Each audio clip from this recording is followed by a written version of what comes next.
Assalamualaikum warahmatullahi wabarakatuh.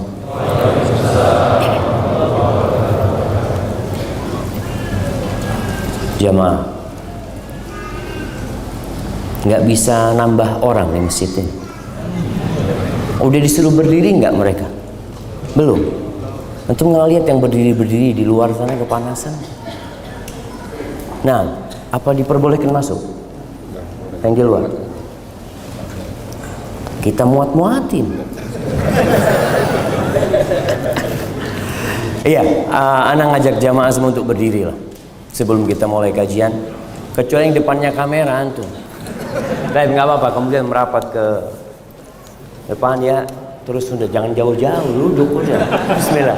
Ya, silakan duduk ibu-ibu. Nggak ada yang berdiri di atas. Atas kayaknya lebih luang itu. Ya mohon yang emak-emak berdiri. Berdiri semuanya. Ya, berdiri. Nah, kemudian maju ke depan dikit. Ya, belakang kosong sana diisi jamaah.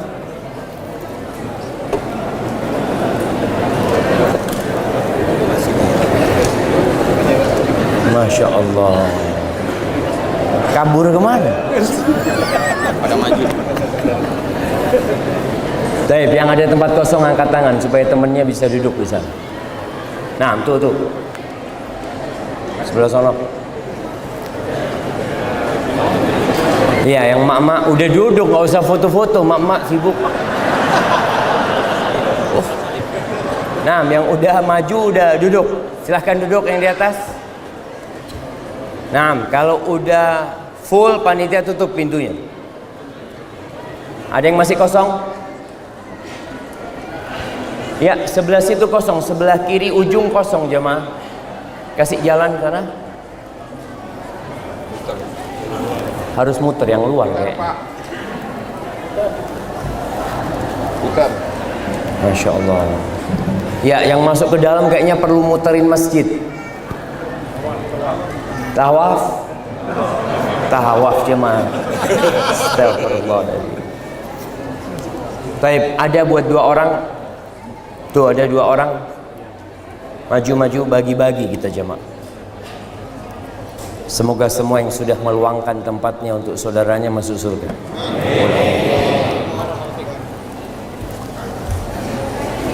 Baik.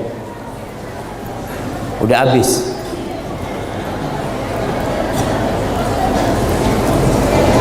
Baik, tinggal 2 orang lagi. Kayaknya harus ada yang tutup pintu sudah jemaah. Udah habis di dalam ini. Ada 2 orang lagi nih. Baik, bismillah, yang sudah di sana silahkan duduk. Alhamdulillah. Alladzi hadana li hadza wa ma kunna linahtadiya laula an hadana Allah. Segala puji bagi Allah Jalla Jalaluh yang telah memberikan hidayahnya kepada kita. Yang kalau bukan hidayah Allah, tidak ada satupun manusia yang datang ke masjid ini.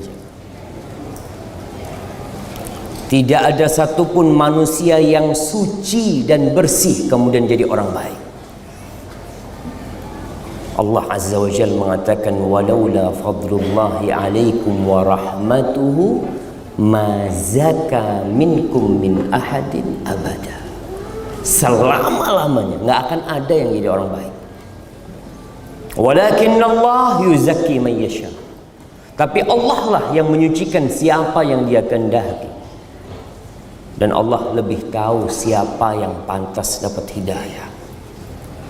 Allahumma lakal hamdu kulluh wa laka syukru kulluh wa ilaika yurja'ul amru kulluh.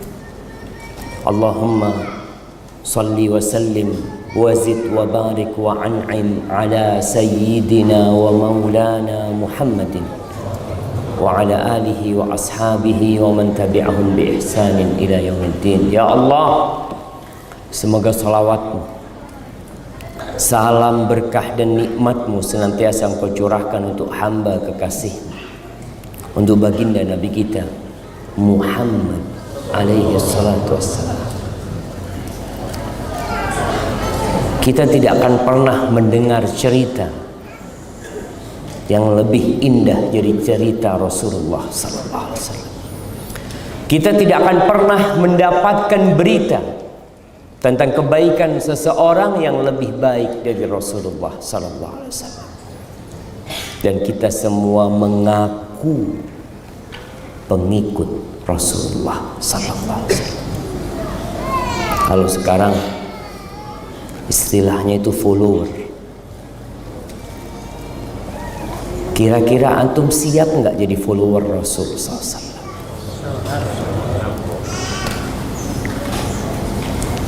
Antum harus susah. Antum harus siap meninggalkan sedikit kenikmatan dunia untuk berjuang menegakkan agama Allah.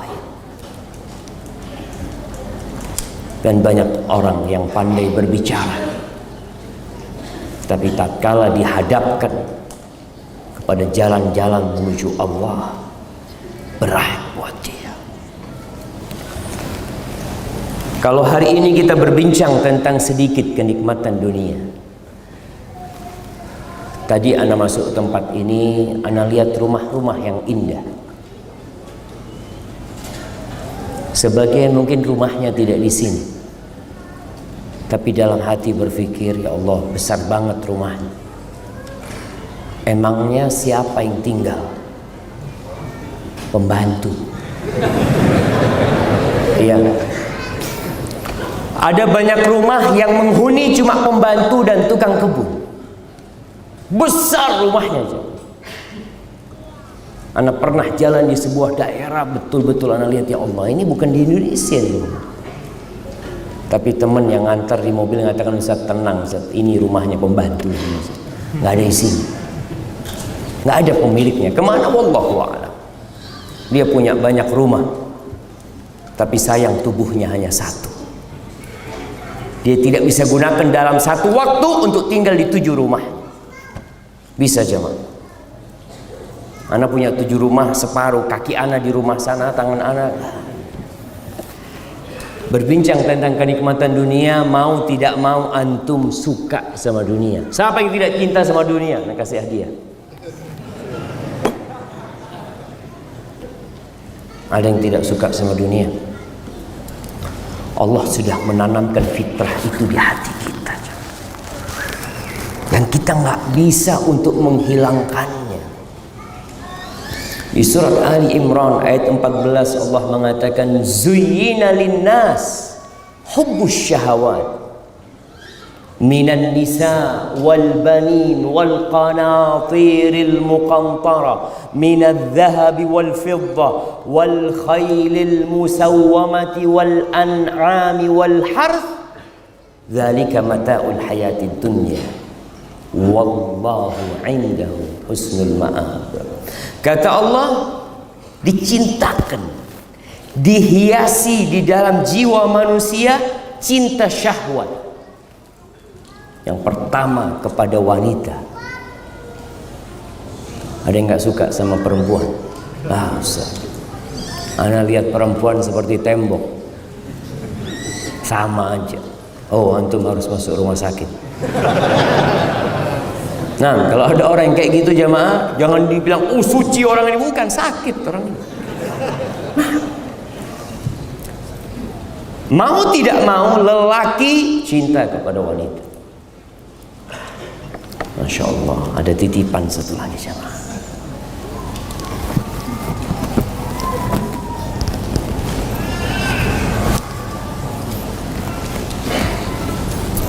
Sudah dicintakan. Wal banin, cinta kepada anak.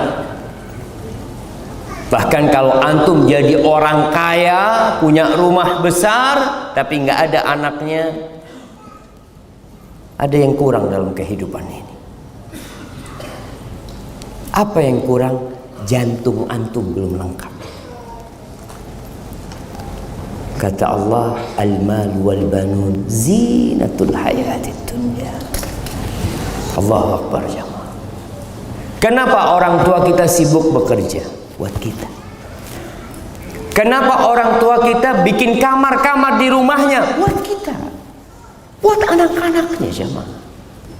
Kenapa mereka berlelah-lelah? Buat anak. Banyak orang tua itu yang makan udah gak banyak. Anak bertemu dengan perantau-perantau di beberapa negeri. Anak tanya, "Bang, abang udah tua gak pulang, Bang?" Ustaz, kalau anak sih udah gak banyak makannya, Ustaz. Tapi anak-anak belum selesai kuliah. Nih yang pada kuliah, ingat sama orang tuanya. Antum jangan berkhianat sama orang tua. Banyak di sekolah-sekolah, anak sekolah ke Jakarta, orang tuanya bertani, bercocok tanam tiap bulan, kirim duit. Tapi anaknya jadi pengkhianat hasil kerja orang tua. Orang tua cinta sama anaknya. Kalau antum minta jantungnya orang tua dikasih, karena sejatinya antum jantung dia. Kata Allah, wal qanatiril muqantara minadz dzahab wal fiddah. Oh, kekayaan harta sekarang. Harta yang bertumpuk-tumpuk. Kenapa ramai beberapa waktu yang lalu jamaah orang pamer ATM? Oh, pamer saldo. Seharusnya yang pamer saldo itu datang ke sini. Di sini ada ATM beras. Kasih dia ATM beras, suruh ambil beras, supaya dia merasakan gimana orang ketika passing ATM yang keluar beras. Dia tahu ini yang bikin anak hidup. Karena ada orang-orang miskin di sana yang bikin anak masih bisa bertahan hidup. Tapi itulah perhiasan dunia. Orang ingin mobil yang bagus-bagus, motor yang bagus-bagus, jam. Ada jam harganya 10 M. Emangnya kalau lihat jam itu gimana hatinya jam? Artinya orang 24 jam, anak sejak pakai jam ini Ustaz jadi 27 jam. Anak mau beli itu jam. Jadi umurnya bertambah 3 jam dia. Dibohong-bohongin. Tapi itu kecintaan manusia, hubbus syahwat, yang sudah dicintakan kepada manusia. Manusia itu ingin memiliki sesuatu yang tidak dimiliki orang lain. Itu manusia. Dia punya mobil, antum kepingin mobil yang bisa, kalau kelasnya beda sama dia, yang lebih tinggi dikit. Makanya antum lihat kenapa orang jualan handphone itu laku terus. Sudah berapa juta handphone dia bikin, jual lagi ada yang beli lagi, jual lagi ada yang beli lagi. Karena di sini hubbus syahwat yang sudah ditanamkan. Emas, perak, wal khairil musawwamah, kuda-kuda. Dulu kendaraannya kuda. Walaupun sekarang orang punya kuda juga. Mereka bangga. Antum datang ke tempat ini naik apa? Ada yang motor. Anak naik motor, Ustaz. Oh, Masya Allah. Tapi motor harganya 750 juta. Saya naik motor. Ini naik mobil 90 juta. Ada motornya 750 juta. Itu manusia jemaah. Dia cinta dengan yang seperti itu. Sepeda. Ada sepeda berapa paling murah? 150 juta. 150 juta. Ada? Ada jemaah. Anak terus terang nggak tahu kenapa. Tadi kalau kita bicara, apa memang kalau naik sepeda itu lebih sehat gitu ya daripada yang sepeda 3 juta kayak gitu. Apa betul jemaah? Wallahu a'lam. Ana nggak pernah nyoba soalnya jemaah. Wal an'am, binatang-binatang ternak, piaraan-piaraan ya. Wal haras, kebun-kebun, Masya Allah. Lalu Allah katakan dzalika mata'ul hayatid dunya. Itulah kenikmatan kehidupan dunia. Itulah kenikmatan kehidupan dunia. Mau cari yang lainnya apa sih? Nggak ada sudah. Itu kenikmatan kehidupan dunia. Yang pertama apa?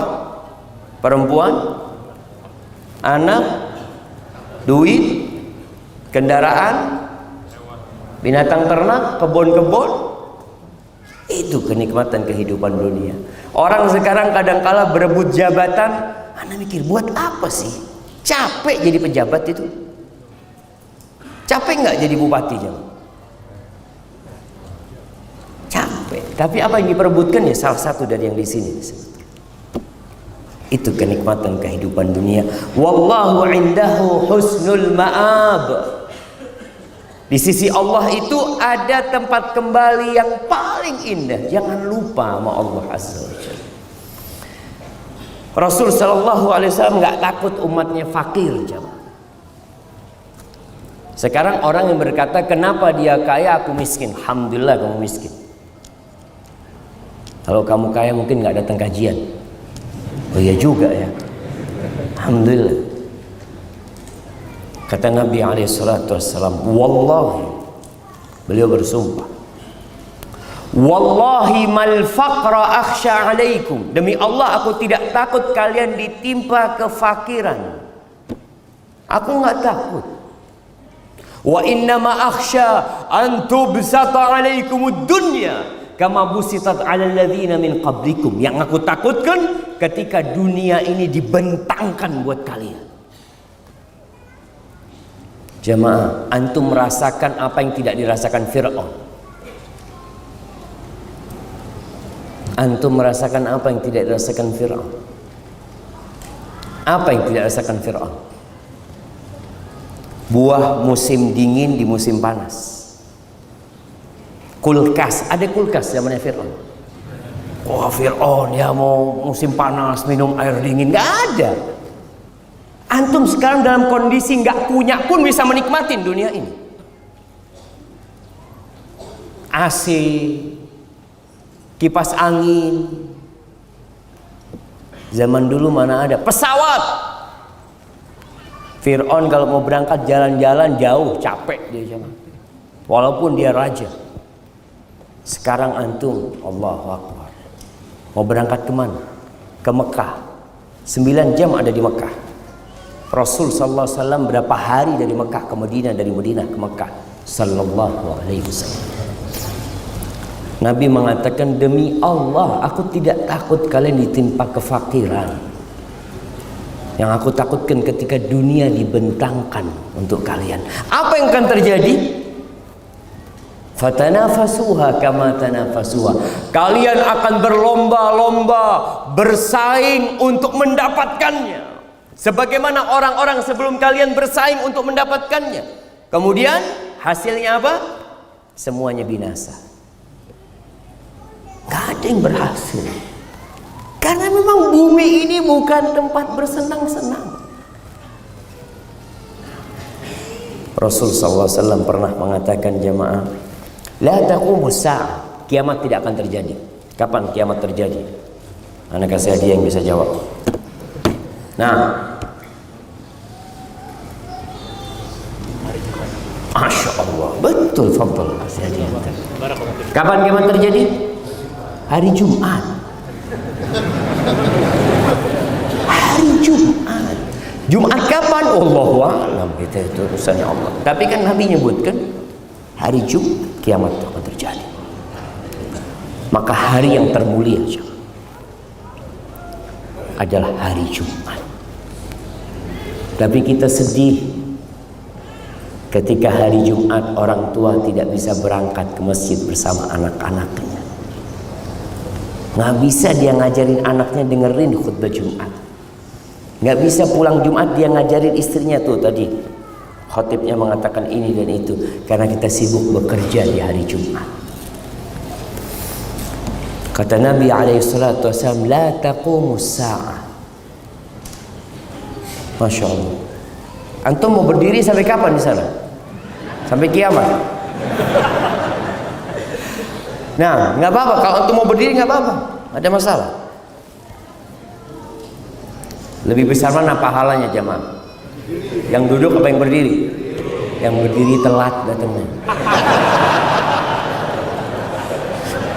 Sahih. Kadang-kala antum pikir yang duduk di sini, anak tadi datang jam 7, sudah ada yang duduk jemaah jam 7. Insyaallah. Antum datangnya telat mau berdiri. Dia pikir udah insya pahalanya lebih besar. Allah, ya Allah yang ngitung pahalanya buat antum insya Allah. Tapi kiamat tidak akan berdiri, tidak akan terjadi, tidak akan bangkit hatta yahsiral furat an jabalin min dhahab, sampai sungai Efrat itu mengering dan muncul gunung emas. Sekarang gunung emas yang masih diperebutkan di mana? Di Freeport. Nanti di sana akan muncul. Terus apa yang akan terjadi dengan manusia? Ada gunung emas. Kata Nabi SAW, yaktatilun nas alaih. Orang-orang akan bunuh-bunuhan untuk mendapatkan gunung emas itu. Fayuqtalu min kulli mi'atin tis'atun wa tis'un.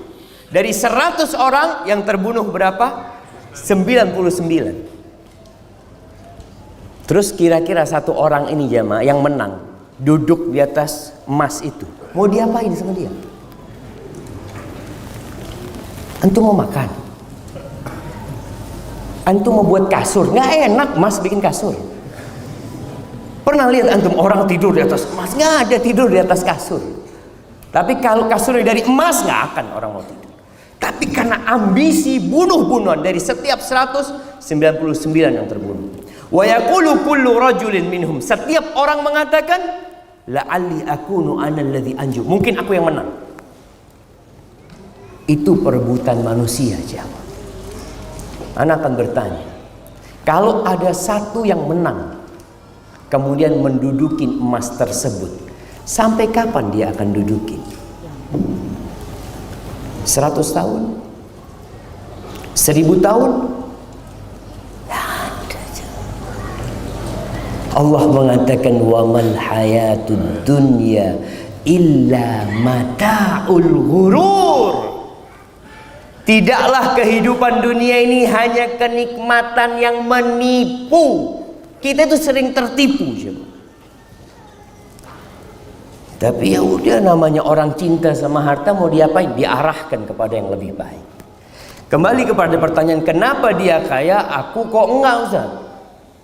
Apa hikmah dari semua itu? Kalau kita memandang kepada diri kita, maka kita ingin kitanya yang kaya. Ya kalau bisa ya, sering pertanyaan dilontarkan, lebih baik yang mana? Kaya bersyukur atau miskin bersabar? Antum mau jadi yang mana? Kaya bersyukur antum maunya. Enggak Ustaz, soalnya kalau kaya bersyukur bisa bangun masjid. Antum mau kaya aja, itu lainnya itu kadang-kala jamaah.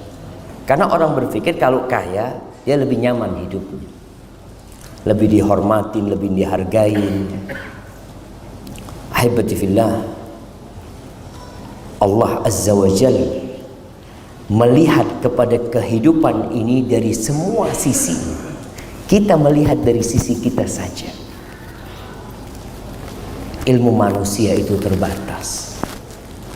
Di surat Asy-Syura ayat 12, Allah Azza wa Jalla menyebutkan tentang hikmah. Kenapa kok ada yang kaya dan ada yang miskin?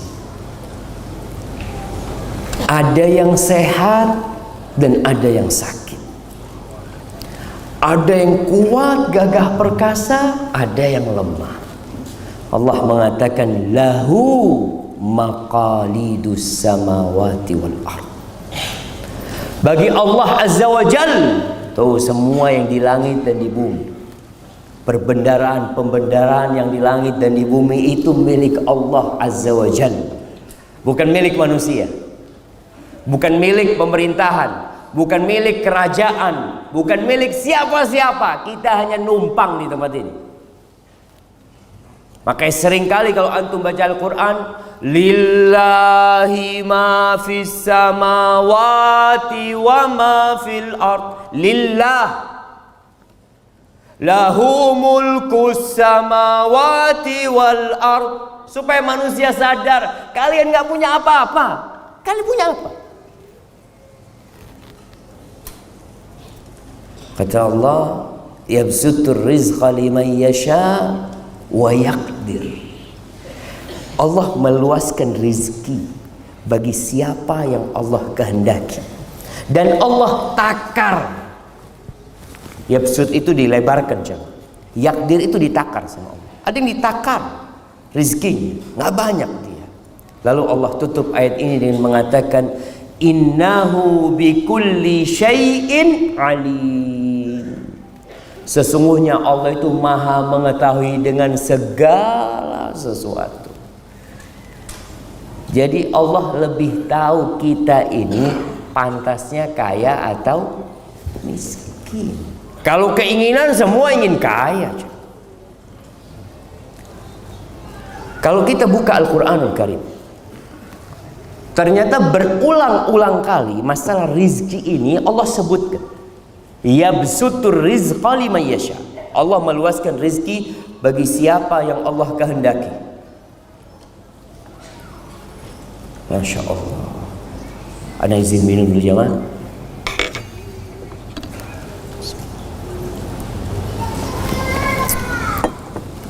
Antum seharusnya kasihkan ustadznya baik kan.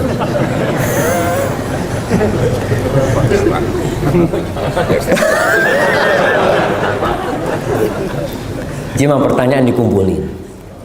Kalau ada yang tanya nggak apa-apa, nggak usah direpotin ustadznya. Kalau antum nggak mau tanya, tapi yang mau tanya fadhal. Nah, di dalam Al-Quran Karim, di surat Ar-Ra'd ayat 26, Allah mengatakan, Allahu yabsutur rizqa liman yasha'u wa yaqdir. Allah meluaskan rizki bagi siapa yang Allah kehendaki, dan Allah takar buat yang lainnya. Wa farihu bil hayatid dunya. Tapi manusia itu bergembira dengan kehidupan dunia. Wa mal hayatud dunya fil akhirah illa mata'. Kehidupan dunia ini jemaah dibandingkan dengan kehidupan akhirat, aduh, hanya kenikmatan yang sedikit sekali. Sekarang yang dibanggakan sama wanita itu apa? Tas. Ya, perempuan bawa kajian bawa tas nggak ibu-ibu? Bawa tas. Taruh di depan tasnya. Jejer tas. Kalau di foto itu ketahuan cuma merek-mereknya apa. Bangga, baik. Bangga dengan kerudungnya, dengan jilbabnya. Sekarang semua berbangga-banggaan dengan bagusnya yang dia pakai. Bangga ibu-ibu. Oh. Jadi datang kajian tuh kadang-kala mau pakai baju baru doang ya. Iyalah. Soalnya yang ini udah sering dipakai Ustaz, ini baru nih. Biasanya ditanya sama teman, Masya Allah bagus. Makanya mulai sekarang yang tanya bajunya bagus tuh jangan temennya, suaminya. Masya Allah bagus banget tentu bajunya, supaya senang tuh perempuan. Baik. Kerudungnya bidadari surga. Wala nasifuha, kata Nabi SAW, kerudungnya. Sekarang kerudung paling mahal berapa? Ada yang jualan kerudung di sini? Berapa paling mahal kerudung jemaah? Ada yang 1 miliar? Belum. Tuh kerudungnya bidadari surga, khairun minad dunya wa ma fiha. Lebih baik dari dunia dan isinya jemaah. Lebih baik dari kota Jakarta dan isinya. Lebih baik dari semua kekayaan orang terkaya di dunia. Kalau dikumpulin nggak bisa beli kerudungnya bidadari surga. Itu cuma kerudungnya jemaah. Cuma kita bangga dengan kehidupan dunia ini. Wala mawdi'u sauti ahadikum fil jannah. Kata Nabi SAW, tempat di surga itu tempatnya cemeti, pecut. Biasanya mereka kalau naik kuda, naik onta, mereka bawa pecut, ditaruh tuh pecutnya itu. Tempatnya itu di surga lebih baik dari dunia dan isinya. Kenapa? Karena semua yang kita kumpulkan akan hancur di sini. Maka Allah ingatkan, Allah bikin luas rezeki sebagian orang, Allah bikin sempit. Di surat Al-Isra ayat 30 Allah mengatakan, Inna rabbaka yabsutur rizqa liman yasha'u wa yaqdir. Sesungguhnya Rabbmu meluaskan rizki bagi sebagian manusia, dan dia juga yang menakar menentukan rizki sebagian orang. Innahu kana bi'ibadihi khabiran basira. Sesungguhnya Allah itu maha mengetahui, maha melihat dengan kondisi hamba-hambanya. Maka nggak boleh orang itu protes. Ya Allah, fulan ini ke masjid nggak pernah, ngaji nggak bisa, fulus banyak tapi ya Allah, ana hafal juz amma, alhamdulillah, soft pertama di masjid, tapi cari kerjaan ditolak di sana, tolak sini ya Rabb. Allah lebih tahu mana yang pas buat antum, mana yang tepat buat antum. Di surat Al-Qasas, surat cerita, ayat 82, ketika Allah menceritakan tentang Qarun. Siapa yang tidak terpana, terbelalak melihat kekayaan Qarun? Bukan emasnya yang dipikul, bukan uangnya yang dipikul, kuncinya dipikul. Kunci jamaah dipikul. Yang mikul itu kadangkala disebutkan sampai 70 orang. Ketika dia disuruh berbuat baik di dunia macam-macam. Innama utituhu ala ilmin indi. Aku ini bisa sukses kayak gini punya ilmu. Aku usaha, aku kerja keras. Lupa yang kasih itu Allah rezeki. Antum melihat di dunia ini ada orang-orang yang kerjanya nggak keras ya mah, nggak keringetan kerjanya, fulusnya banyak.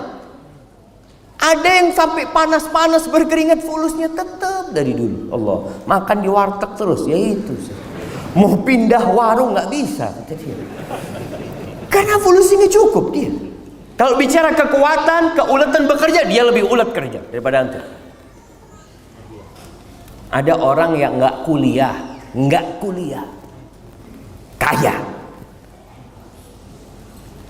Kuliah, lulus S1, jadi apa? Jadi apa jemaah? Jualan cilok. Tapi beda Ustaz, rasanya kalau S1 yang bikin setelah ini anak kuliahnya 4 tahun bikin cilok. Satu kuliah 4 tahun bikin cilok. Tadi kita lihat ternyata memang bukan urusan ilmu, bukan urusan kerja keras, bukan. Allah yang kasih rezeki. Akhirnya tuh orang-orang yang melihat Qarun begitu kaya, mereka mengatakan ya laitana lana mithla ma utiya Qarun. Innahu ladzu hazzin azim. Allah, Qarun ini orang sukses. Beruntung banget orang kayak Qarun ini, kata dia. Akhirnya karena kesombongan Qarun, bumi ini terbelah, menelan dia, rumahnya, harta bendanya semua hilang ditelan bumi. Tinggal cerita. Sampai hari ini bila ada harta yang ditemukan terpendam, apa kata orang? Harta karun. Itu padahal bukan harta Qarun. Selesai ceritanya Qarun. Apa kata orang-orang ketika mengetahui kejadian Qarun? Wa asbahal ladzina tamannau makanahu bil ams. Orang yang kemarin ingin seperti Qarun nggak jadi. Mereka mengatakan yaquluna wa ka'anna Allah yabsutu rizqa liman yasha'u min ibadihi wa yaqdir. Oh, seakan-akan ni Allah memang meluaskan rizki sebagian orang dan menyempitkan rezeki sebagian orang. Laula amannallahu alaina la khasafa bina. Kalau Allah nggak ngasih karunia sama kita, kita ditelan bumi udah kemarin juga. Alhamdulillah. Wa ka'annahu la yuflihul kafir. Dan masih banyak ayat-ayat. Ana bacakan di surat Al-Ankabut ayat 62, Allah ingatkan masalah rezeki itu. Di surat Ar-Rum ayat 37 sama. Di surat Saba ayat 36 Allah ulangi, inna rabbi yabsutu rizqa liman yasha' wa yaqdir. Qul inna, di surat Saba lagi ayat 20 ayat 39. Allahu akbar. Ahibati fillah, ketahuilah bahwa rizki itu dibagi sama Allah, satu kaya, satu miskin, satu kuat, satu lemah, sejatinya semuanya sedang dalam ujian. Ujian dari Allah. Luasnya rizki bukan tanda cinta Allah kepada hambanya. Besarnya rumah yang antum miliki bukan tanda Allah sayang sama antum. Karena ada orang yang kemudian berpikir, Anda bertemu dengan beberapa orang, dia mengatakan, Ustaz, alhamdulillah Ustaz, rezeki Anda semakin luas. Berarti Allah cinta sama Anda. Terus sama Korun gimana? Antum hartanya lebih banyak mana? Sama Fir'aun lebih banyak mana harta antum? Kalau antum mengatakan banyaknya harta itu tanda cinta, bukan. Orang-orang kafir, kata Allah di surat Al-Fajr, fa'ammal insanu idza mabtalahu rabbuhu fa'akramahu wa na'amahu fayaqul rabbi akraman. Tuh ada manusia, kalau Allah uji dengan diluaskan rizkinya, dikasih jabatan, dimuliakan sama Allah, ya hormatin sama manusia, oh rabbi akraman, Rabbku memuliakan aku. Buktinya ini semua yang aku hasilkan. Wa amma idza mabtalahu faqadara alaihi rizqahu fayaqulu rabbi ahana. Kalau rezekinya disempitkan, dia mengatakan aku dihinakan oleh Rabbku. Kalla. Enggak, bukan kayak gitu ukurannya, cuma bicara fulan kaya, ana miskin, bukan karena itu cinta. Ustaz, ini kan untuk menghibur diri, Ustaz. Bukan menghibur diri, memang gitu benar. Bukan tanda cinta. Di surat An-Nahl ayat 71 Allah mengatakan wallah faddala ba'dakum ala ba'din fil rizq. Dan Allah itu memuliakan sebagian orang atas sebagian lainnya dalam urusan rizki, supaya tampak mana yang bersyukur dan mana yang bersabar. Pembagian rizki di dunia ini bukan karena amalan, bukan karena keyakinan, bukan karena keimanan, bukan. Terus apa ukurannya? Ujian. Allah memberikan ujian. Tetangga antum diuji dengan kekayaan, antum diuji dengan kemiskinan. Ada lagi fulan diuji dengan penyakit, lahir cacat,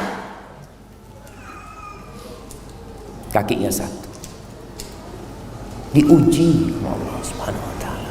Oh, ini lahir sempurna, sama antum diuji. Supaya antum kalau melihat yang cacat, antum jadi sadar, ya Allah, alhamdulillah. Dan kalau antum tidak bersyukur, kita tuh orang tua kalau nunggu kelahiran anak jamaah, kadang-kala tanya, anaknya sempurna? Alhamdulillah, lengkap semuanya. Tapi lengkapnya raga anak kita tidak ada jaminan sampai mati lengkap. Ada yang tabrakan, dua tangannya harus diamputasi. Ada yang tabrakan, dua kakinya diamputasi. Ujian semua aja. Di surat Az-Zukhruf ayat 32 Allah mengatakan nahnu qasamna bainahum ma'isyatahum fil hayatid dunya. Kami yang membagi di antara manusia itu penghidupan mereka dalam kehidupan ini. Allah yang bagi, bukan kita. Wa rafa'na ba'dahum fawqa ba'din darajat. Dan sebagian orang derajatnya ditinggikan dari yang lainnya. Untuk apa? Liyattakhidha ba'duhum ba'dan sukhriya. Agar mereka bisa saling memberikan manfaat. Ada kegunaan. Tadi Anda sampaikan, orang kaya raya, dari mana dia bisa makan nasi? Apakah dia yang tanam nasi? Kalau dia disuruh menanam beras, kalau orang-orang miskin tidak mau menjual beras mereka, nggak ada. Ini buat kami. Apa yang akan terjadi dengan orang kaya? Apakah masih ada orang kaya? Nggak ada. Mereka akan tanam sendiri. Dan sebelum panen sudah mati mereka. Karena nunggu masa panen 3 bulan baru bisa makan.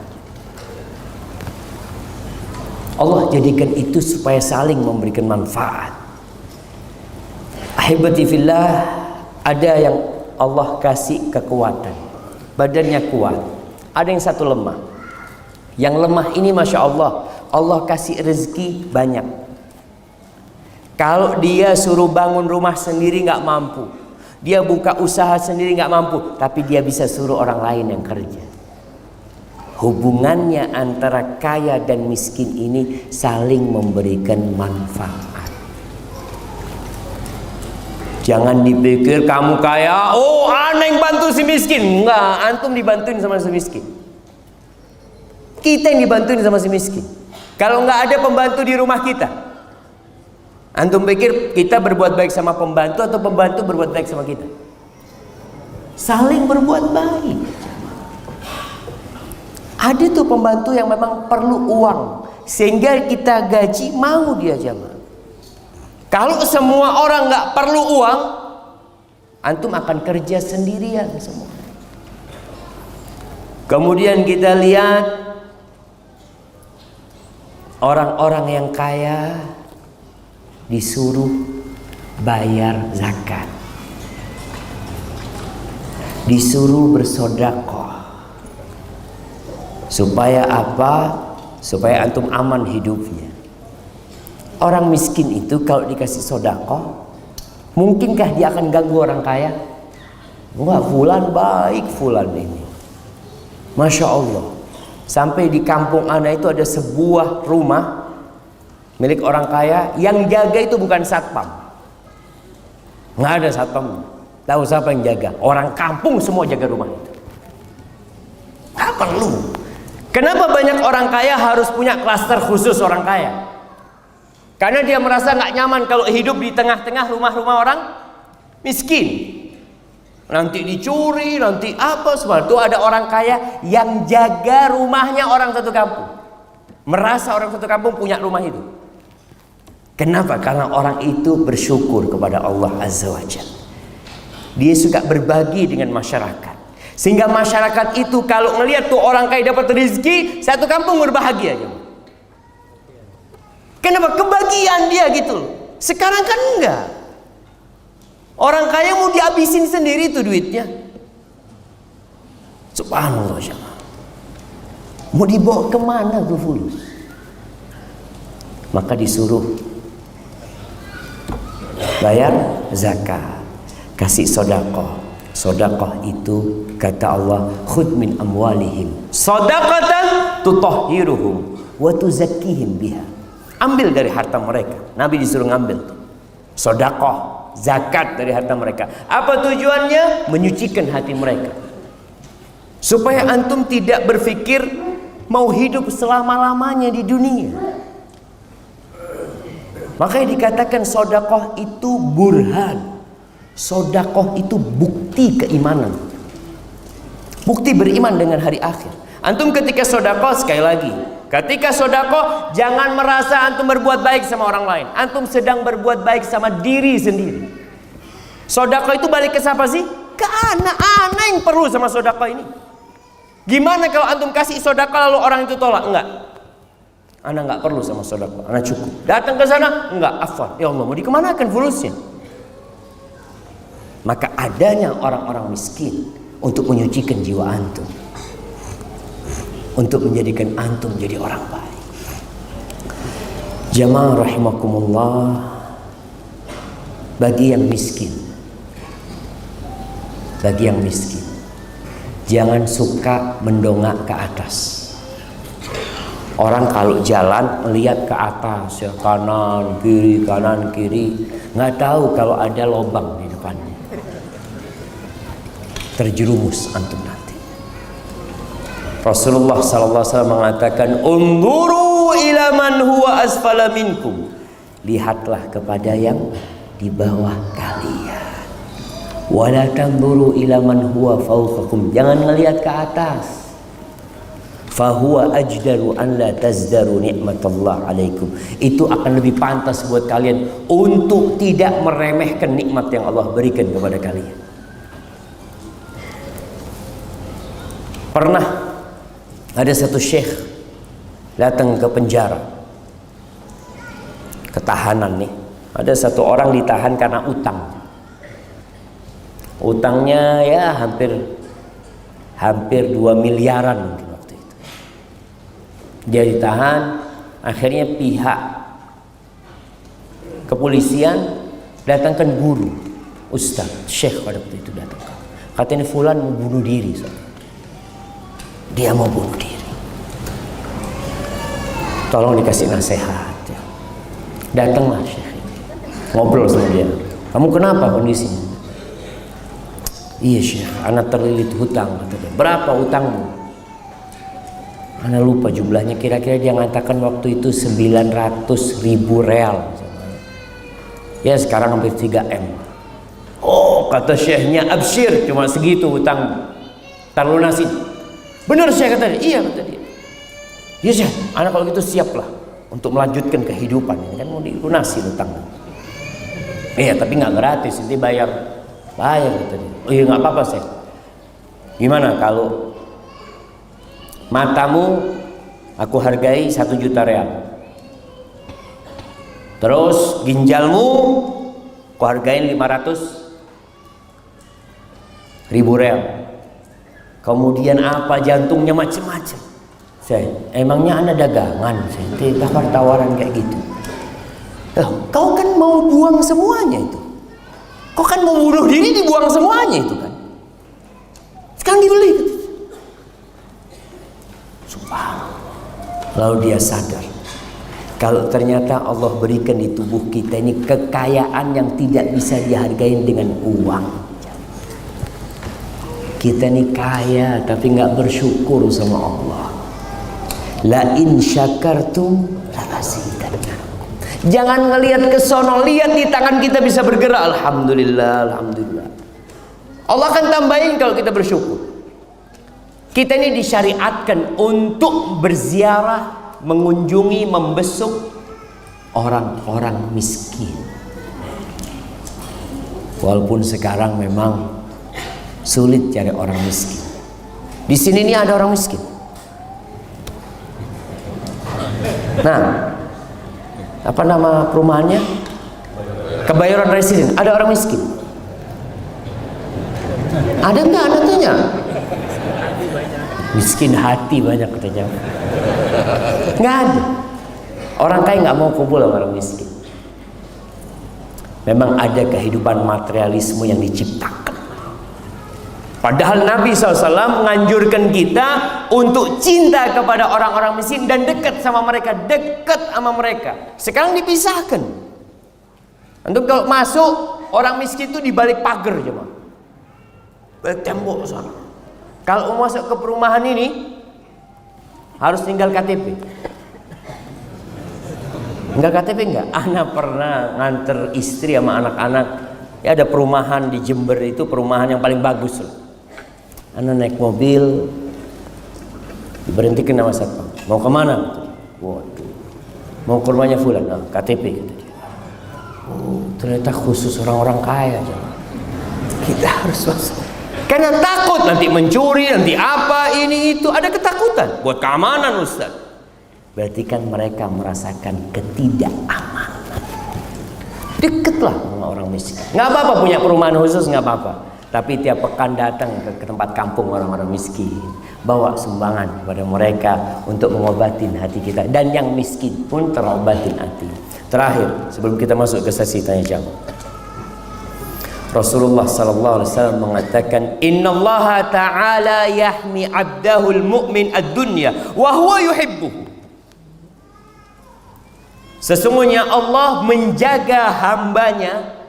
Ada hambanya Allah yang dijaga supaya nggak dapat dunia. Padahal orang ini kepingin dunia jamaah.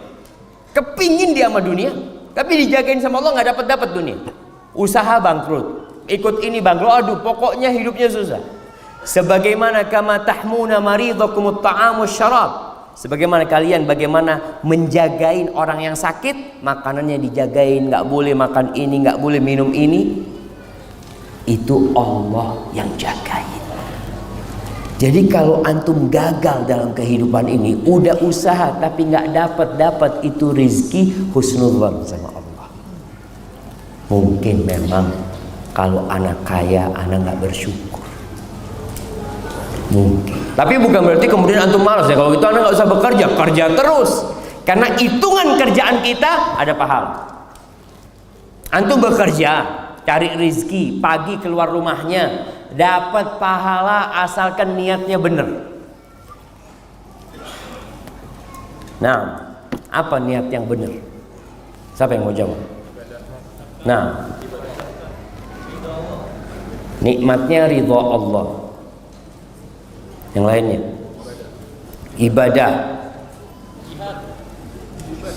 ibadah, jihad lillahi ta'ala. Sama aja antum lillahi ta'ala. Nah, nafkahin keluarga, kirim ke belakang sana. Antum jihad, ibadah, ngasih nafkah keluarga. Antum bekerja ngasih nafkah keluarga jemaah. Itu bernilai ibadah. Bernilai ibadah, itu kita bicarakan. Rasul SAW mengatakan, ini pernah kejadian di masa Nabi SAW. Ada seorang pemuda gagah perkasa, kerja, dia cari duit. Para sahabat mengatakan kepada Nabi SAW, ya Rasulullah, andai kata kekuatan dia, gagahnya, fisik dia itu di jalan Allah, ya ini untuk berperang di jalan Allah, pasti akan lebih manfaat gitu. Lau kana fi sabilillah, Masya Allah, sayang banget nih, badan kayak gini, semangat kayak gini, kalau cuma cari duit. Maka Nabi SAW meluruskan pemahaman para sahabat ini. In kana kharaja yas'a ala abawaini syaikhaini kabirain, kalau dia keluar bekerja untuk memberikan nafkah kepada dua orang tua dia yang sudah sepuh, fahuwa fi sabilillah, maka dia terhitung fi sabilillah. Wa in kana kharaja yas'a ala auladin lahu sighar, kalau dia keluar rumah bekerja untuk kasih makan anak-anaknya yang kecil, fahuwa fi sabilillah, dia di jalan Allah. Yang ketiga, wa in kana kharaja yas'a ala nafsihi, kalau dia bekerja untuk mencukupi kehidupan dirinya, supaya nggak minta-minta, supaya dia tidak berbuat dosa mencuri, mungkin juga persiapan untuk menikah, pokoknya untuk menjaga kehormatan dirinya, fahuwa fi sabilillah, maka orang ini terhitung fi sabilillah. Wa in kana kharaja yas'a riya'an wa mufakharatan, fahuwa fi sabilis syaitan. Tapi kalau dia keluar kerja, berusaha, berupaya untuk pamer hartanya, untuk berbangga-banggaan dengan manusia, ini yang di jalannya setan. Dan biasanya manusia sampai titik di jalannya setan. Dulunya kerja ngasih nafkah, sekarang orang banyak gaya hidup, bukan kebutuhan hidup. Dia untuk berbangga, kerja ngumpulin duit untuk beli handphone yang model terbaru. Untuk apa antum beli ini? Untuk apa kira-kira jamaah? Ada handphone harga 30 juta, pamer. Ya karena antum nggak punya. Nah, kasih hadiah. Nah, tapi yang gue enggak Ustaz, enggak pamer Ustaz. Perlu anak Ustaz. Perlu apa? Buat WA Ustaz. Harga 30 juta buat WA doang nggak tadi? Sayang kalau buat WA. Enggak. Ada sesuatu yang lainnya. Tapi memang ada enggak Ustaz? Memang anak perlu. Karena ada aplikasi ini itu yang memudahkan. Oh, tafadhol. Ada masalah. Yang penting tadi jangan sampai riyaan wa mufakharatan. Jangan sampai antum bekerja capek lelah hanya untuk riya, pamer dan berbangga-banggaan. Maka antum akan berada di jalannya syaitan. Baik, barakallahu fikum. Kita masuk ke sesi tanya jawab jamaah. Nah, tafadhol. Yang mana pertanyaannya?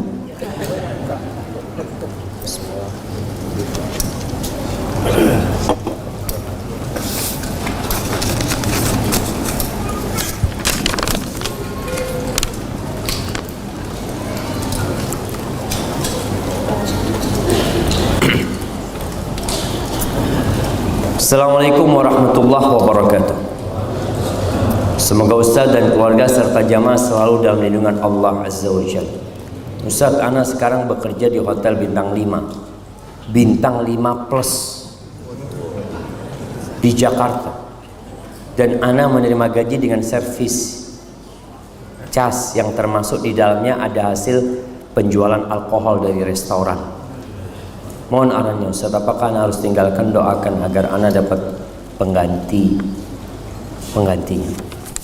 Kalau antum tidak di bagian yang memang berhubungan dengan yang haram, artinya antum tidak ada hubungan sama tempat itu. Gaji mau nggak mau bercampur akhirnya. Ada yang halal, ada yang haram. Campuran itu di sini seorang harus bersih-bersih. Kalau memang antum tidak di bagian yang seperti itu. Di bandara pun kita lihat ada yang jualan alkohol kadang-kala tempat itu jemaah. Tapi kalau antum di bagian yang berhubungan dengan itu, antum harus tinggalkan. Barakallahu fikum. Assalamualaikum Ustaz. Waalaikumsalam. Mau tanya perihal memilih pasangan, apakah harus kaya? Meyakinkan keluarganya bahwa rezeki itu sudah ditakar oleh Allah. Berarti dia yang melamar miskin. Iya. Nah, dia jomblo melamar miskin tapi keluarganya kaya, nggak terima. Dia cari yang kaya. Kita udah dari awal kita sebutkan. Firman Allah Subhanahu wa taala, "Zuyyina lin-nasi hubbus syahwat." Manusia itu udah ditanamkan cinta syahwat kepada kekayaan, itu sudah ditanam. Oleh karena itu Nabi alaihissalatu wasallam ketika berbincang memilih pasangan hidup, beliau mengatakan wanita dinikahin karena 4 hal. Yang pertama, kecantikan. Kita biasanya kayak gitu. Yang kita lihat tetap wajah, tubuh. Nggak usah, anak nggak peduli sama wajahnya, karena udah tahu wajahnya cantik. Dia. Makanya kadang-kadang orang disunahkan untuk melihat pasangan hidup dia, kecantikan. Yang kedua, kekayaan. Artinya ada perempuan, anak nggak apa-apa Ustaz, dapat janda nggak apa-apa. Yang penting fulus Ustaz. Anak ini udah susah hidup bertahun-tahun Ustaz. Paling enggak kalau dapat janda fulus kan, aduh ya bisa makan enak dikit ya. Ada yang seperti itu. Makanya kenapa kalau janda kembang, ada bahasa Jawa itu namanya roles, rondo teles. Itu rondo yang banyak fulusnya, itu rame itu jemaah yang mau melamar itu. Karena yang dia pikirkan, dia nggak ngelihat jandanya, ngelihat wajahnya, apa? Fulus. Ada yang seperti itu. Dan yang ketiga, karena nasabnya, anak bangsawan ya, Masya Allah. Itu di beberapa tempat masih seperti itu. Yang keempat, karena agamanya. Nabi SAW menyebutkan agama di terakhir di dunia. Karena banyak agama memang dikesampingkan sama orang. Fadfar bidzatid din taribat yadak. Kalau engkau ingin beruntung, ingin berbahagia hidup di dunia dan di akhirat, cari yang agamanya baik. Urusan kekayaan aman. Kalau hatinya istri itu baik, mau kaya mau miskin dia nerima. Kalau dia wanita soleha. Kalau bicara kecantikan, mau secantik apapun istri kita, lama-kelamaan biasa-biasa aja. Betul. Antum mau istri kata dulu, oh ini paling cantik sekampung. Antum lihat di rumah, nyuguhin makanan, biasa-biasa aja dia. Cantik kayak itu. Tapi ngelihat bininya tetangga, Masya Allah. Ada syaitan. Maka kalau bicara kecantikan jemaah, orang itu melihat sesuatu yang belum dia miliki tidak dalam wujud aslinya. Ketika sudah dimiliki biasa-biasa saja. Ini penjelasan para ulama tentang banyak hal. Mau mobil, mau motor, mau rumah. Antum ketika mau beli rumah baru, ngelihat rumahnya, ya Allah bagus banget ya, masuk keluar sana berangan-angan untuk beli. Ketika sudah dibeli sama antum ditempatin biasa-biasa. Nggak ada lagi yang spesial dari sana. Sedangkan kalau bicara kecantikan, tambah tahun istri kita itu tambah cantik atau tambah tua? Astagfirullah ya. Sabar kita dapat istri kayak gini. Padahal dulu kepingin itu. Makanya cari yang agamanya baik. Selesai urusannya. Adapun bagi laki-laki, perempuan kalau mau cari laki-laki, Rasul SAW yang pertama, kalau antum mau nikah, antum harus punya kemampuan. Kalau nggak mampu jangan nikah. Ngapain? Puasa. Allah katakan wal yasta'fifil ladzina la yajiduna nikahan hatta yughniyahumullah min fadli. Hendaklah orang-orang yang tidak punya kemampuan jaga diri. Nggak mampu dia menikah karena nggak punya harta. Jaga diri sampai Allah kasih karunia-Nya. Dengan cara apa? Dengan cara puasa. Dengan cara ya menjaga hati sampai dikasih rezeki menikah. Dua kriteria yang disebutkan Nabi SAW di calon pengantin laki-laki. Yang pertama, agamanya baik, akhlaknya mulia. Kalau bicara agama baik, ada standar. Standar agama baik itu melaksanakan kewajiban, meninggalkan yang haram. Itu sudah. Dia alhamdulillah dia belum sholat sunnah, Ustaz. Cuma sholat 5 waktu, alhamdulillah. Berarti standar sudah. Dia Ustaz hafalan Qurannya nggak ada Ustaz. Bisa baca Quran, alhamdulillah. Yang standar, akhlaknya mulia. Insya Allah itu sudah cukup. Bahkan Nabi SAW mewanti-wanti jangan sampai ditolak. Kalau ada yang melamar agamanya baik dan akhlaknya mulia. Kalau ditolak orang seperti ini, takun fitnatun fil ardi wa fasadun arid. Akan terjadi kerusakan di muka bumi. Akan terjadi kekacauan yang dahsyat sekali. Anak kita akan dizalimi. Antum kalau orang seperti itu ditolak, maka bagaimana cara meyakinkan keluarganya? Ya harus orang lain. Kalau antum yang meyakinkan, nggak yakin mereka. Karena antum yang melamar kan, antum karena miskin aja ngomong kayak gitu. Maka harus lewat orang lain yang memberikan nasihat. Assalamualaikum warahmatullahi wabarakatuh. Waalaikumsalam warahmatullahi wabarakatuh. Pertanyaannya, saya belum lama menikah dan menyuruh istri saya resign. Tetapi istri ingin tetap berbakti, membantu, memberikan bantuan finansial ke orang tuanya. Qadarullah, istri terkena penyakit yang harus mengeluarkan biaya cukup besar. Namun dari kejadian ini, istri tetap ingin memberikan bantuan finansial ke orang tuanya. Mohon nasihatnya Ustaz. Apakah anak tetap memberikan izin untuk tetap memperbolehkan istri memberikan bantuan ke orang tuanya atau tidak? Sedangkan dari kejadian ini anak khawatir terhadap finansial keluarga. Takut tidak bisa memberikan hak-hak kepada istri, anak-anak dan orang tua saya. Syukran jazakumullah khair. Jamaah rahimakumullah. Anak laki dan perempuan itu berbeda.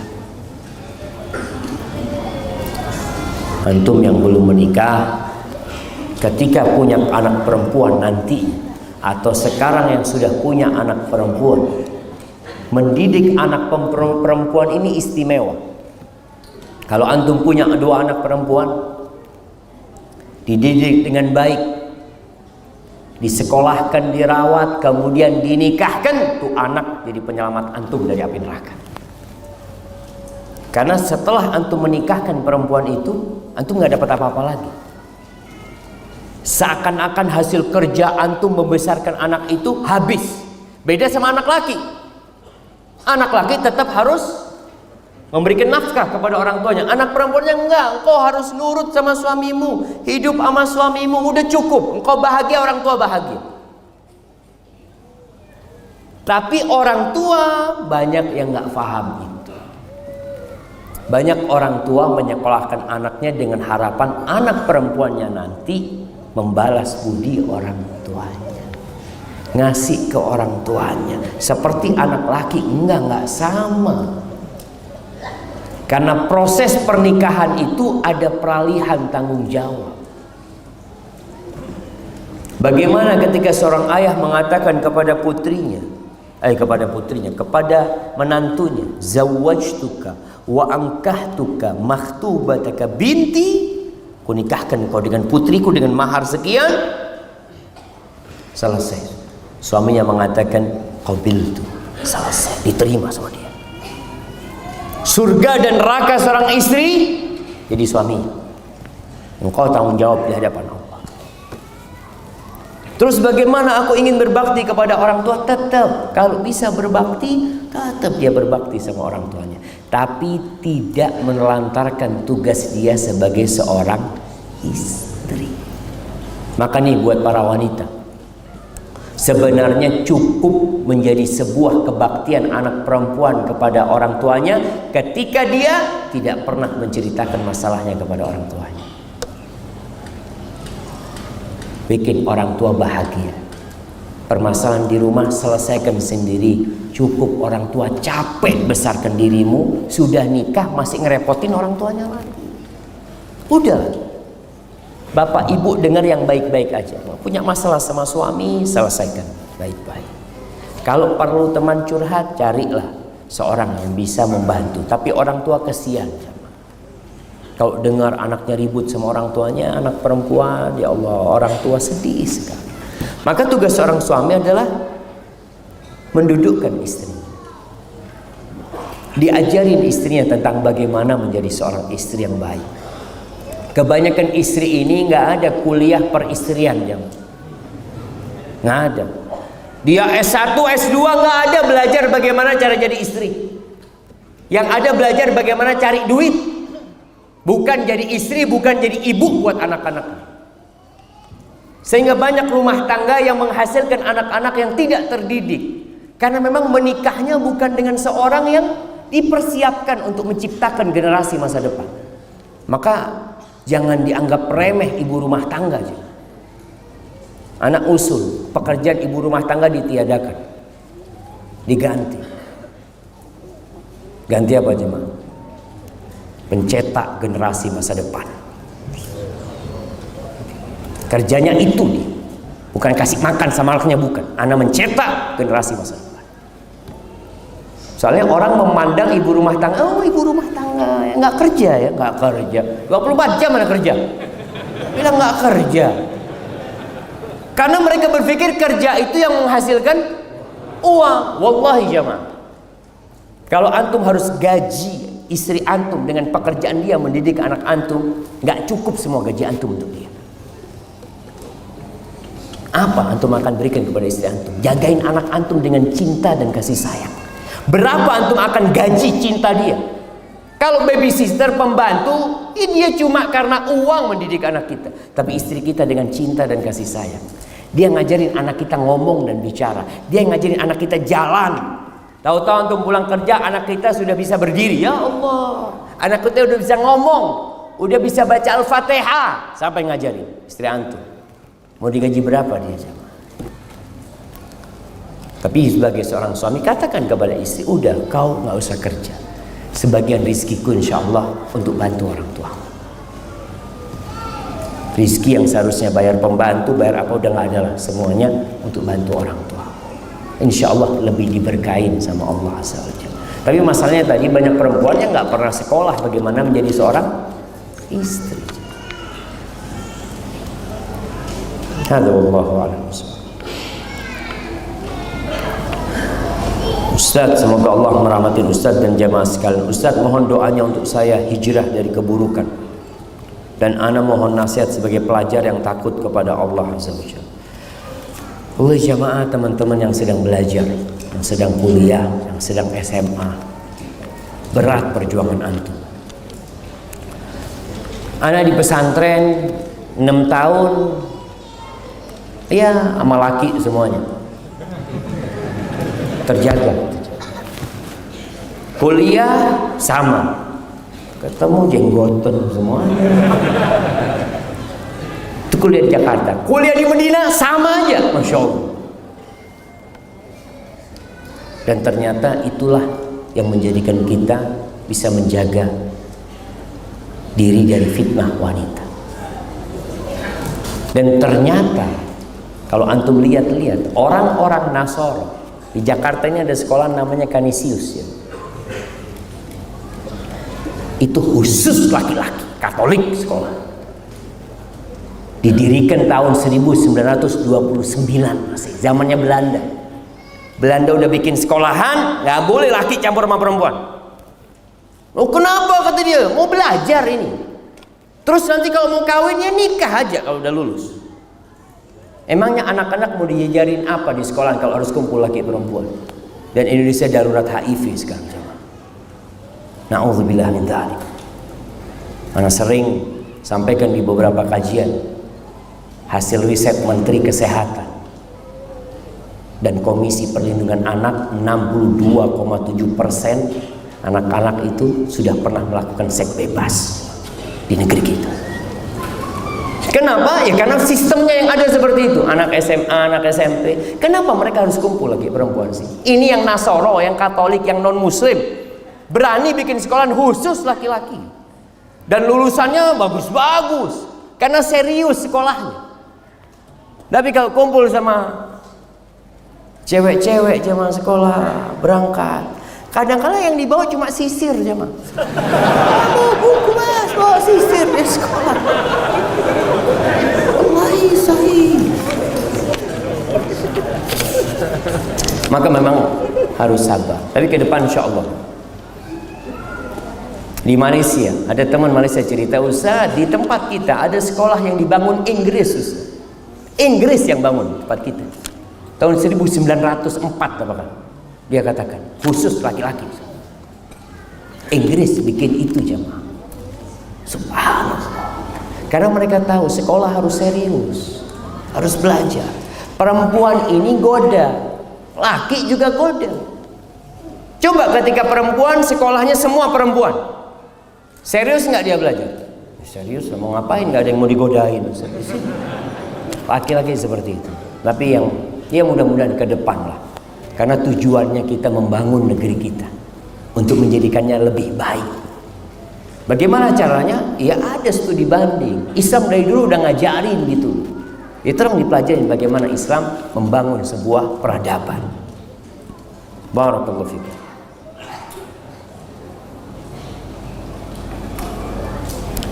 Anak saya bekerja di bank konvensional. Setiap bulan kami dikirimkan uang. Kalau dibilang kami sebagai orang tua tidak terlalu butuh uang tersebut sebab kami masih bisa membiayai diri kami sendiri. Pertanyaan saya, apakah saya mendapatkan dosa riba jika saya menerima uang tersebut, dan apa hukumnya apabila anak saya menambahin biaya umroh atau haji saya?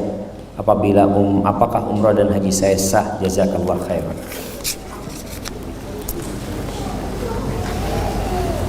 Ana pernah bertemu dengan GM-nya Hotel Hilton di Mekah. Namanya Ibrahim Al-Fatih. Dia cerita, Ana sekolah di Amerika kata dia. Pulang kerja di bank konvensional, bank apa namanya nggak tahu. Suatu hari kata dia, Ana ngundang keluarga makan bersama, keluarganya ibu. Datanglah saudaranya ibu. Ngobrol-ngobrol, setelah itu tanya, kerja di mana kamu? Wah, anak kerja di bank gaji sekian. Dia gajinya waktu itu cerita sama anak 11.000 real. Baru masuk dia 11.000 real gitu. Kira-kira ya 40 jutaan lah gaji dia. Setelah dengar itu pamannya ini pas waktu makan dia nggak mau makan. Aduh nggak, anak udah kenyang kata dia. Paman ini masalah kata dia. Panggil ibunya, ibu, ini paman nggak mau makan kata dia. Datang ibunya, ini adiknya. Kenapa nggak makan? Ayo makan kata dia. Enggak ini, kenapa nggak makan kata dia? Nggak seperti biasanya. Enggak. Soalnya anakmu kerja di bank konvensional kata dia. Riba, jelaskan. Apa kata ibu? Nak, besok resign. Kata nanya, resign ibu. Kata dia, ya anak sama ibu. Iya ibu, selesai. Besok resign. Anak resign mikir mau kerja apa? Kata dia, 11.000 real. Lalu dia cerita, anak keluar, anak daftar jadi resepsionis di Hotel Hilton dengan gaji 3.000 apa 4.000 real, sepertiganya gaji dia. Dia cerita subhanallah katanya, itu gaji 11.000 tiap bulan habis. Tiap bulan habis. Yang anak sakit, yang mobil rusak, ini semuanya habis tuh fulus. Subhanallah, anak punya gaji 3.000 4.000 real bisa nabung dan akhirnya menjadi GM-nya Hilton dia. Subhanallah. Jadi buat orang tua yang punya anak kerja di bank konvensional, suruh berhenti. Suruh berhenti. Duduk, panggil anak. Dudukkan anak. Jangan bicara hukum bank. Tumbuhkan di hati anak pengetahuan atau ingatan kenapa kita hidup di muka bumi. Ceritakan kepada dia, nak, kau 9 bulan minum dari darah ibu, nak. Engkau belum bisa kerja, engkau belum bisa usaha, engkau keluar pun rezekimu sudah ada, nak. Sampaikan kepada anak. Setelah itu minta dia untuk keluar. Karena Allah mengumumkan perang kepada pelaku riba. Dan alhamdulillah di Indonesia ini perkembangan orang-orang yang mau jadi baik banyak.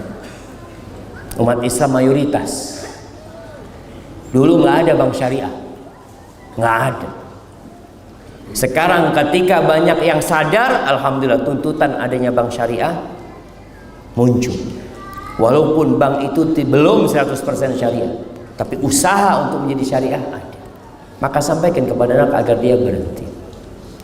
Adapun pemberian anak kepada orang tua dari hasil riba, kalau orang tuanya tidak butuh, jangan diambil.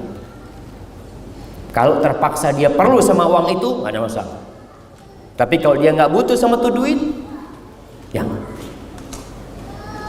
Supaya anaknya juga belajar, tahu kenapa orang tuanya tidak mau. Dan insya Allah mudah-mudahan anaknya kembali kepada Allah Azza wa Jalla. Hadza wallahu a'lam. Assalamualaikum Ustaz. Waalaikumsalam. Semoga Allah merahmati Ustaz dan seluruh umat Islam. Saya ada pertanyaan titipan yang saya belum berani menjawabnya karena takut salah. Pertanyaannya, apa perbedaan antara adab dan akhlak? Nah, bagaimana cara seorang istri untuk berbakti kepada orang tuanya sedangkan ia ikut suami tinggal di luar pulau? Pertanyaan pertama, perbedaan antara adab dan akhlak. Akhlak itu sifat, akhlak itu karakter yang tertanam di dalam jiwa, yang membuat orang itu melakukan tindakan tanpa berpikir dan tanpa menunggu. Akhlak itu keberanian, itu akhlak. Dermawan, gak usah mikir. Ada orang perlu dibantu, Masya Allah.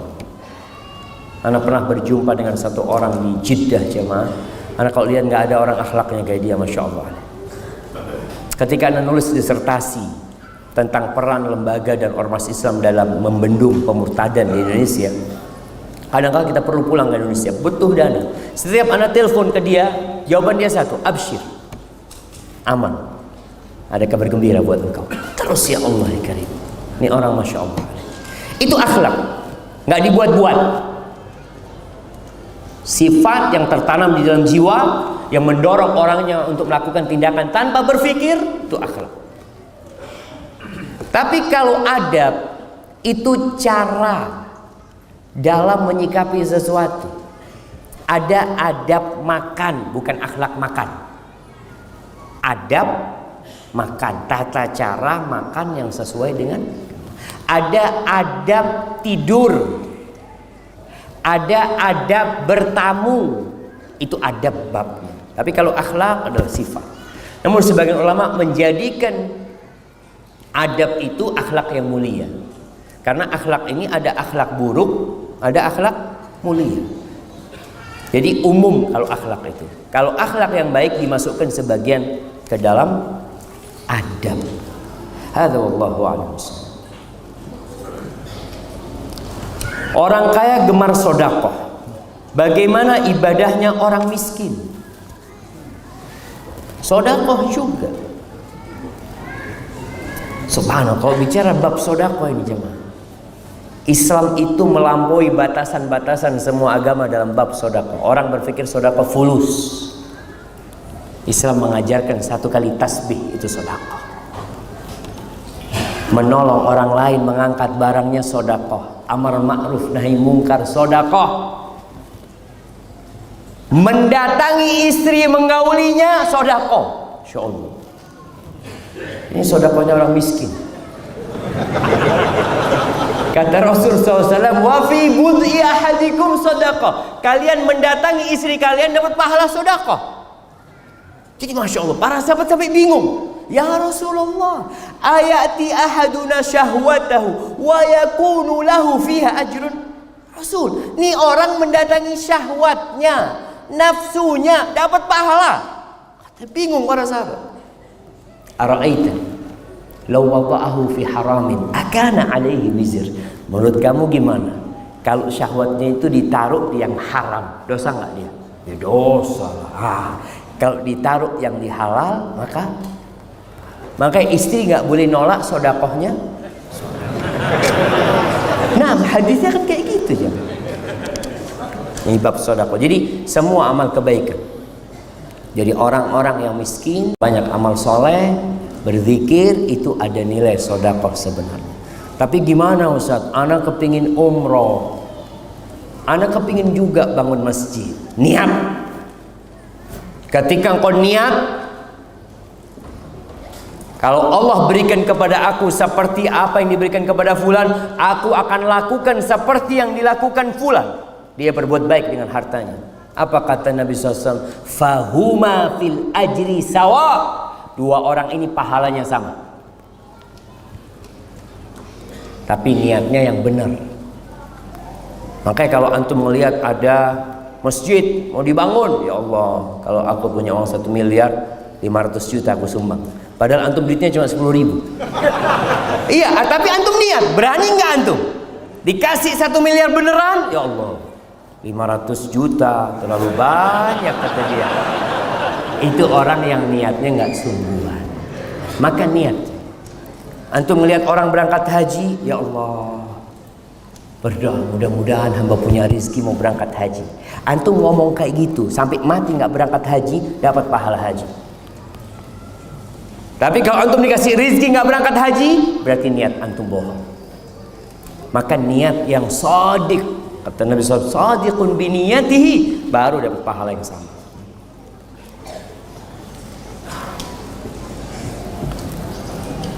Assalamualaikum Ustaz. Waalaikumsalam. Sudah bertahun-tahun saya bekerja di bank konvensional. Sejak Agustus lalu saya memutuskan untuk resign. Tapi saya tidak memberitahu orang tua dan istri saya. Karena sebelum mengajukan resign, saya sudah bilang ke mereka bahaya riba. Tapi mereka tidak mempedulikan bahaya riba. Dan kini saya setiap hari nge-grab car tanpa diketahui orang tua dan istri saya. Mohon tanggapannya Ustaz. Jazakallah khair. Jemaah rahimakumullah, Allah mengatakan, walladzina jahadu fina lanahdiyannahum subula wa innallaha lama'al muhsinin. Dan orang-orang yang bersungguh-sungguh berjuang mencari keridhaan kami di jalan kami, pasti kami, kata Allah, kami tunjukin jalan-jalan kami. Allah itu bersama orang-orang yang suka berbuat baik. Ini orang Masya Allah, dia berani mengambil resiko itu. Tapi satu sisi dia tidak ingin menyakitin orang tuanya, menyakitin istrinya. Antum perlahan-lahan tetap berdakwah kepada orang tua. Tunjukkan akhlak yang mulia. Dan kalau antum hijrah, antum akan diuji dan dicoba sama Allah. Ingat kisah Ashabul Ukhdud. Bagaimana kisah Ghulam ketika dia berhasil melempar itu binatang dan kemudian menyingkir binatang tersebut sehingga orang bisa jalan. Kata pendetanya, ya Ghulam, engkau akan diuji, engkau akan diuji, dan persiapkan menghadapi ujian itu. Apa yang perlu dipersiapkan? Perbanyak baca hasbiyallah wa ni'mal wakil. Cukup Allah buat aku, Allah sebaik-baiknya penolong. Itu ucapan yang diucapkan oleh Nabi Ibrahim alaihissalam. Ketika Nabi Ibrahim dilemparkan dari alat pelontar menuju kepada api, karena kaumnya membuat api yang begitu besar sehingga mereka pun tidak bisa mendekati api tersebut. Akhirnya mereka bikin alat pelontar. Ketika dalam pelontaran itu Nabi Ibrahim, jemaah, Nabi Ibrahim ditelanjangin sama kaum. Antum lihat ujian Nabi Ibrahim begitu dahsyatnya. Ditelanjangin sama kaumnya, dilemparkan ke api. Datang malaikat Jibril menawarkan pertolongan. Alaka ilayya hajah, Ibrahim, kau perlu bantuanku?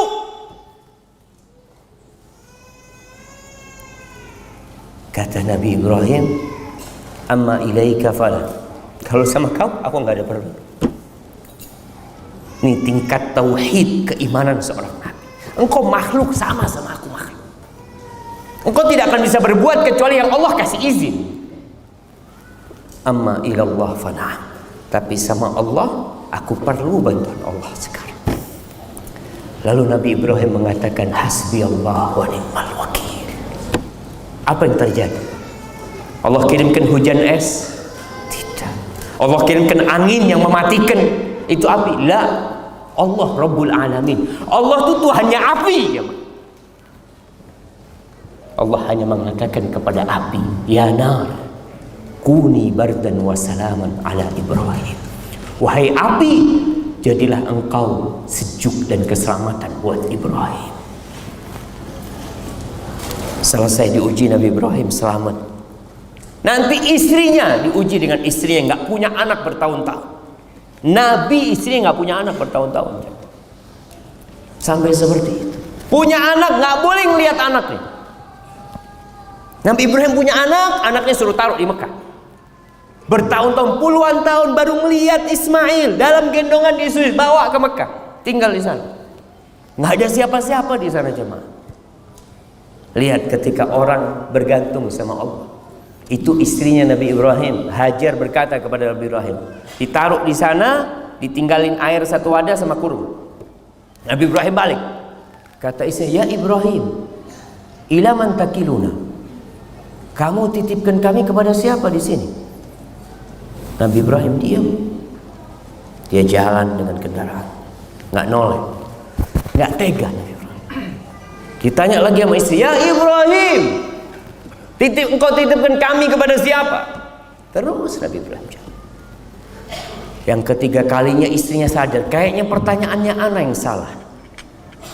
Maka dia rubah pertanyaannya, ya Ibrahim, Allahu amaraka bihada, apakah Allah yang memerintahkan kepadamu untuk melakukan ini? Kata Nabi Ibrahim. Kata istrinya, silahkan kau pergi, Allah tidak akan melantarkan kita di tempat ini, silahkan kau pergi. Tapi butuh perjuangan jamaah. Antum pikir istrinya Nabi Ibrahim diam duduk-duduk di sana? Ketika air sudah habis, susunya udah kering, kurma juga sudah habis, Ismail menangis, ditinggal sama ibu. Aku akan cari air. Dia percaya sama Allah, tetap ada usaha. Dan kita akan diuji. Jadi buat teman-teman yang hijrah, sabar. Antum ujiannya tidak sebesar ujian tukang sihirnya Fir'aun. Tukang sihirnya Fir'aun itu pagi hari masih musyrik, sore hari sudah beriman dan disalib di pohon-pohon kurma. Dibantai sama Fir'aun. Ribuan jumlah mereka. Jadi kalau antum cuma kehilangan pekerjaan, kehilangan mobil, kadangkala ada yang harus kehilangan orang tuanya, kehilangan istrinya. Perjuangan para sahabat yang hijrah itu jamaah, diusir sama orang tuanya.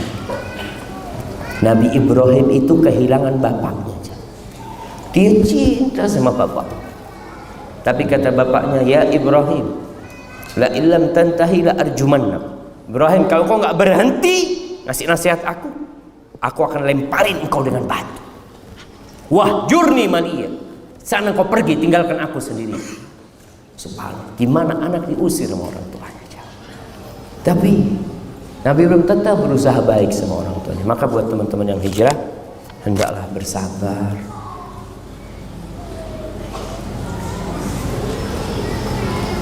Ustaz, saya mau tanya. Saya baru di PHK dan saya serta istri ada kerja sampingan. Tetapi setiap saya dan istri bekerja, kita menitipkan anak-anak kami ke ibu mertua saya. Ibu mertua tidak pernah komplain. Saya dan istri sebaiknya bagaimana Ustaz? Saya ingin istri saya resign agar mengurus anak sepenuhnya. Apakah keputusan saya baik dengan menitipkan anak ke mertua? Karena di sisi lain kami saat ini butuh pendapatan untuk menghidupi istri dan anak-anak saya. Mohon jawabannya Ustaz. Jazakallahu khair. Jemaah rahimakumullah. Kalau bicara orang tua, maka kita punya kewajiban berbakti sama orang tua kita, bukan merepotkan orang tua.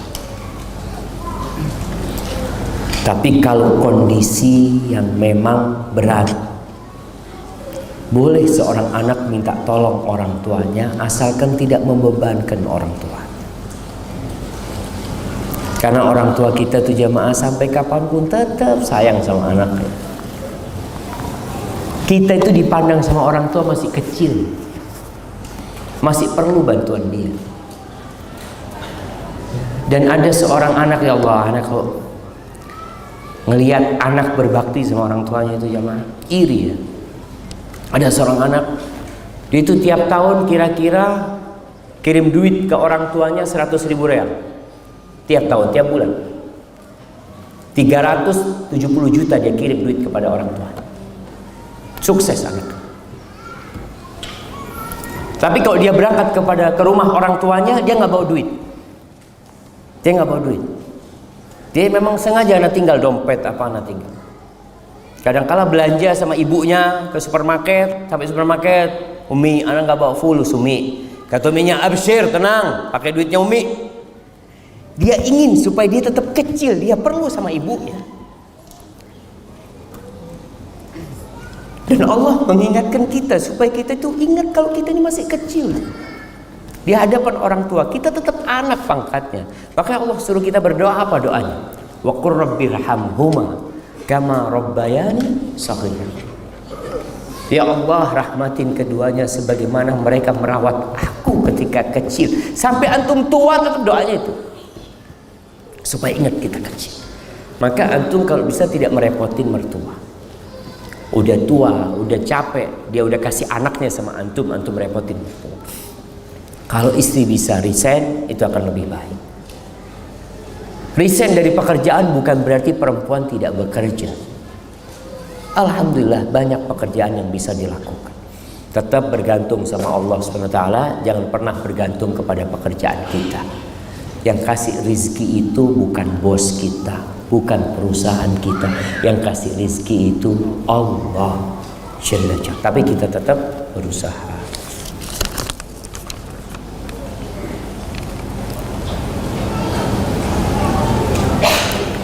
Bolehkah bersedekah lalu berdoa untuk diluaskan rizki dan untuk dilunasi semua utang? Mengapa ketika melakukan hijrah semua masalah bertubi-tubi datang? Nah, itu tanda cinta Allah. Idza ahabballahu 'abdan ibtala. Kalau Allah cinta sama hamba, Allah kasih balak tuh hamba, kasih ujian sama Allah. Idza ahabballahu 'abdan yusib minhu, kasih musibah. Kenapa? Orang ini kalau sehat terus, lancar terus hidupnya, bisa lupa sama Allah. Allah katakan innal insana la yatgha. Kapan manusia itu benar-benar melampaui batasnya? Kapan itu terjadi?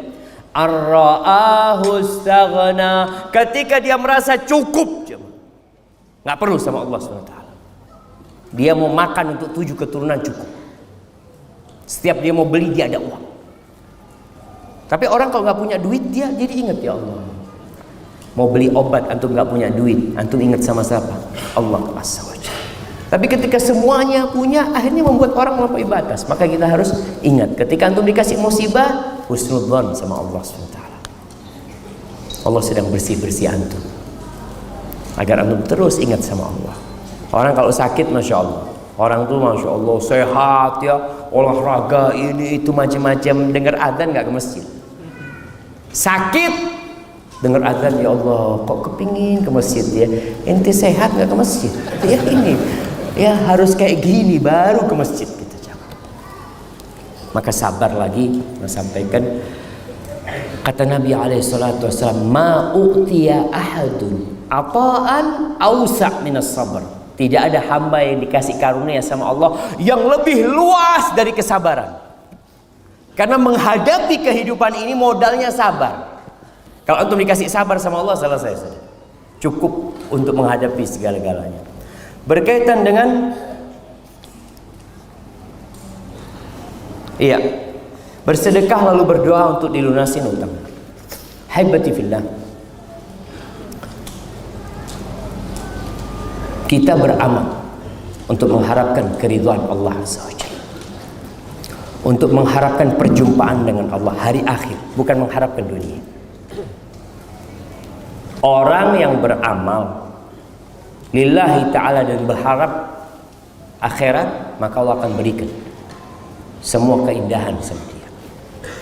Kalau orang bersedekah, dia lillahi ta'ala, tidak riya, tapi dia berharap balasan dunia, maka dikasih balasan dunia. Kalau dikasih dunia, akhirat la syai' lahu, nggak ada, karena dia memang tidak berharap sesuatu di akhirat. Tapi boleh, karena memang kata Nabi SAW, dawu mardakum bisadaqah, obatin orang sakit di antara kalian dengan sedekah. Tapi kalau tujuannya cuma ingin sembuh, nggak ingin akhirat, ya sudah, antum dapat sembuh doang, nggak dapat akhirat. Kenapa? Memang nggak minta antum. Antum mintanya kan dunia. Antum sedekah mintanya, minta dilipat gandakan, dikasih sama Allah. Minta supaya bisa melunasi utang, utangnya terlunasi. Tapi antum tidak minta akhirat. Terus gimana Ustaz? Kalau beribadah dengan tadi, memai sedekah contohnya, ana berharap akhirat dan berharap dunia. Ya, nggak sempurna yang di akhirat karena sudah diminta sebagian di dunia. Tapi boleh. Namun tadi usahakan kita lillahi ta'ala. Ketika seorang sahabat sedekah bawa 1 ekor onta dengan pelananya lengkap, ana ketika membaca hadis ini ana nggak paham kenapa kok memang dijelaskan dengan pelana yang lengkap. Ternyata harga pelana itu mahal. Kalau sekarang pelananya kuda puluhan juta kadang-kala. Allahu Akbar. Ini sahabat datang dengan onta pelananya lengkap, siap untuk berjihad di jalan Allah. Bukan onta kosongan, enggak. Lalu dia mengatakan, ya Rasulullah, hadhihi fi sabilillah, ini di jalan Allah. Apa kata Nabi SAW? Laka biha yaumal qiyamah, engkau akan mendapatkan dengan sedekahmu ini pada hari kiamat sab'umi'a naqah, 700 ekor onta, semuanya pakai pelana. Kapan jamaah? Yaumul qiyamah. Tapi orang mikir apa nggak bisa sebagiannya di dunia gitu, dari dunia. Antum dikasih dunia, di akhirat nggak dapat nanti. Maka niatkan lillahi ta'ala dan minta akhirat. Minta akhirat. Tapi kalau memang disuruh sama Nabi SAW ada pahala dunianya, kita boleh. Tapi nanti akhirat nggak dapat apa-apa. Atau sebagian pahalanya sudah diambil di dunia ini. Baik, ini pertanyaan terakhir jemaah. Ustaz, apakah orang miskin lebih mudah masuk surga daripada orang kaya? Lebih mudah. Kalau ini belum tentu. Tapi kalau orang miskin masuk surga lebih dulu dari orang kaya, artinya dua ini, kaya miskin sama-sama divonis masuk surga. Tapi orang miskin masuk surga lebih dulu dari orang kaya, iya. Tapi kalau dibicarakan lebih mudah, enggak juga. Sama-sama ujian. Ada orang miskin enggak bersabar. Dia selalu mengeluh. Kenapa aku miskin? Kenapa dia kaya? Bisa jadi enggak masuk surga. Orang-orang miskin, kata Nabi SAW, yadkhulu fuqara'ul muhajirin. Orang-orang miskin, fakirnya orang-orang muhajirin itu masuk surga lebih dulu daripada orang-orang kaya 500 tahun. Orang miskin udah di surga, orang kaya masih belum selesai urusan. Antum mau jadi orang kaya, orang miskin? Tetap antum mau jadi orang kaya kan? Tuh fitnahnya dunia. Tetap mau jadi orang kaya. Ini masuk surga lebih dulu. Kalau mau jadi orang kaya nggak apa-apa. Tapi masuk surga tanpa hisab, tanpa adab. Jadi antum masuk duluan juga. Tapi kalau masih harus, Masya Allah, mati lampu.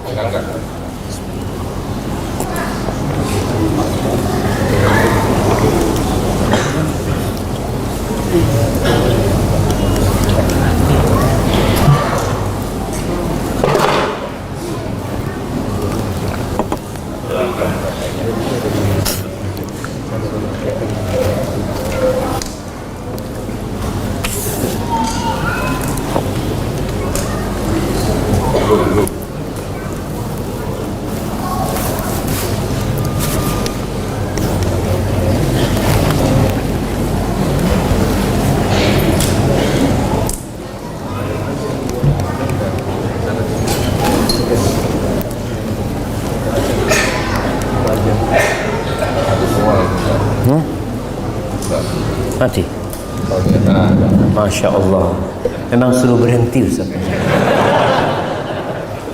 Ya. Antum kalau mau masuk jadi orang kaya nggak apa-apa. Orang kaya yang masuk surga tanpa hisab, tanpa azab. Iya, dia masuk duluan juga karena tanpa hisab, tanpa azab. Jadi lebih baik yang mana jemaah? Kaya bersyukur atau miskin bersabar?